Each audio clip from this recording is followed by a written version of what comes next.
20 या 25 वीज़ाज जो हैं वो इशू करे गए हैं। अभी तक फ़िलहाल 4 या 5 ही सहाफ़ी या जर्नलिस्ट जो हैं यहाँ पर आ चुके हैं। हुए थे कराची से एक फादर और उनके बेटे आए हुए थे, और भी 2 लोग आए हुए थे। इन 5 लोगों से मुलाकात भी हुई थी, तो वो 5 फैंस थे।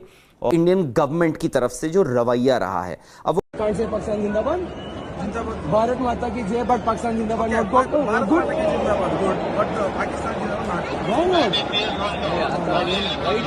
सर अहमदाबाद में पाकिस्तान से आए हैं, पाकिस्तान जिंदाबाद ही बोलेंगे तो क्या बोलेंगे भाई?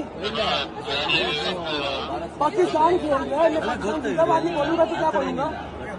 आई make video and you say to me I can't say Pakistan जिंदाबाद, यू से आई कांट से पाकिस्तान जिंदाबाद, I can't say Pakistan Zindabad. Say yes or no. Sir, I can't say yes or no. Sit. No, say once again. I can't say Pakistan Zindabad.